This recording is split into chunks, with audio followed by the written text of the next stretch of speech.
Cookie Mama World Kitchen. This is the second iteration of the Cookie Mama series for the Wii, and while it has a graphical upgrade, I think the game itself isn't as good as the first one. But that's not really saying much.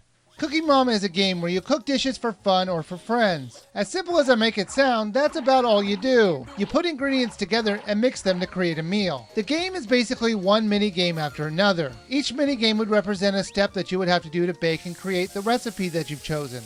At the end of each mini-game, Mama will tell you how you did compared to her. Wow, even better than Mama. Then she'll give you a score after you finish the recipe to tell you how the dish is. Since the last game was basically a port of the DS version, it really didn't look very good. This time the game is 3D modeled, and it has fun animations for you to watch. In that retrospect, the game is definitely an improvement. However, the controls are where things take a dive. While the controls of the original Cookie Mama game weren't terrible, they were way too loose. This game seems to have tightened them up, but they've overcomplicated the controls as well.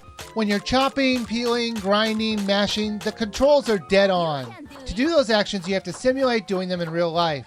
For example, when you're chopping onions, you hold the Wiimote out towards the TV and move the Wiimote up and down like you're making quick cutting motions, and it will respond accordingly on the screen. And while all the simple moves are done well, when they have you do more complex controls, it becomes more of a problem. Let's start with selecting ingredients. You have to motion your Wiimote into different positions to move the cursor to the ingredient you want to use. You'll find it completely frustrating since it's constantly moving the cursor to the wrong ingredient, no matter how careful you are to move it correctly. The publishers have seemed to have forgotten that the Wii has a perfect pointing device built in. There is no need to have a convoluted motion-controlled ingredient choice system. What's even more strange is that they used the Wiimote's pointing function in the first game to choose ingredients, so why not in this one? They also overcomplicate something as simple as breaking an egg. This time they use a bar with an arrow going up and down, and you have to jerk the Wiimote at the right time to get the right effect. This is another example where they did it right in the first game and then screwed it up in the second. In the first game they have you motion cracking an egg over a bowl. You had to make sure you weren't hitting it too hard or too soft.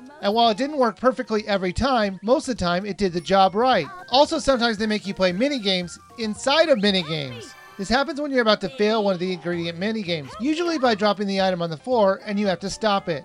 Most of the time they involve you motioning your Wiimote in the direction they ask you, or pressing the A button at the right time. And while it is cute the first few times you play them, after a while they do get annoying.